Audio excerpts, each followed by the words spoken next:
ano ba ang... we're gonna be talking about forgery. Ngayon, Kuya Mark, ano ba ang falsification of public documents? Yung falsification, kasi palagi din na narinig, falsification, nag-falsify ka, falsifikado ang dokumento mo. Ano ba yung tinatawag na falsification? Kasi may tinatawag na falsification of a public document, may tinatawag din falsification of a private document. So tanong ngayon, ano ba yung tinatawag na falsification of a public document? Public document. Ang focus ng batas about falsification of the public document is the violation of the faith and truthfulness to the public. It means it is ang punishment nag-focus sa destruction of truthfulness.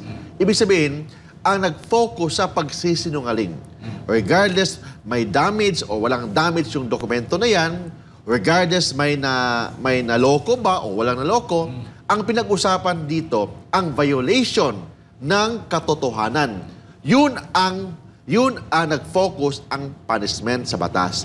That's why, when we say falsification of a public document, regardless kung may na-epektuhan man, regardless kung may na-damage man, ang issue dyan is the violation of the law, violation of the truthfulness, violation of the faith to the public.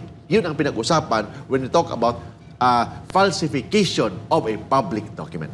Para mas lalong maintindihan ng ating mga kababayan, Ms. Lalan, Kuya Mark, ano ba yung mga halimbawa, Kuya Mark? For example, kung mga dokumento, pagdating sa mga hearing, example, dito sa Senado na lang, para mas makarelate yung ating mga kababayan. Yung sa Senado, may mga sinungaling dyan ng mga witnesses.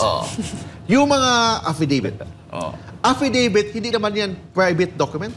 So public. Public document. Kasi ang private document, love letter. Sinulatan ni Jade ang kanyang girlfriend. Private. Isang po lang yun, ha? Private document. Happy birthday, my love. Private document. Ayan. But we say about public document, notaryado yan. Gumagawa ka ng affidavit, judicial affidavit, yung question and answer question or a simple statement, tapos nang-notarize. If it is notarized, it is considered as a public document. Another kind of public document, yung mga birth certificate. Falsifikado ang birth certificate mo. Ang yung ID mo na government-issued ID, like yung SSS ID mo, Pag-ibig ID, driver's license, falsifikado. Yan. That is falsification of a public document. Kasi that is an official document. Official document is a public document. Yung mga document na notaryado ng isang notary public is considered a public document. Yun ang mga example ng na-falsifikado mo, na-falsifika mo or na-falsify mo ang isang public document. Affidavit. Sinabit mo sa Senado ang affidavit, nagsisinungaling ka. Ayun. So in that case, nagsisinungaling ka, that is already, hindi lang yan falsification. That is perjury. Mas mataas pa ang penalty. Kasi under oath kasi yan eh. Nag-under oath ka sa isang competent officer like a notary public, tapos nagsisinungaling ka sa pinagsasabi mo doon.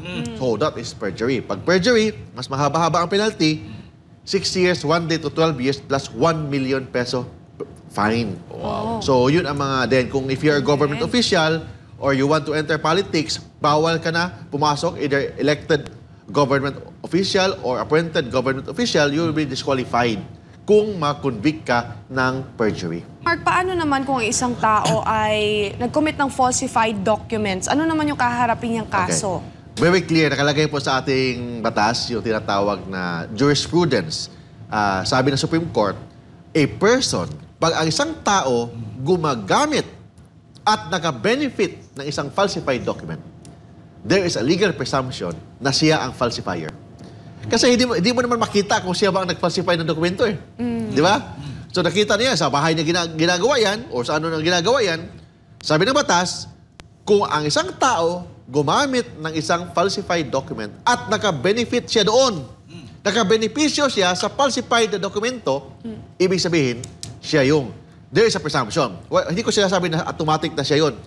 There is a legal presumption na siya ang falsifier. Siya mismo ang gumagawa. Kung naka-benefit siya at mismo ginagamit niya yung falsified document, there is a legal presumption na siya ang falsifier.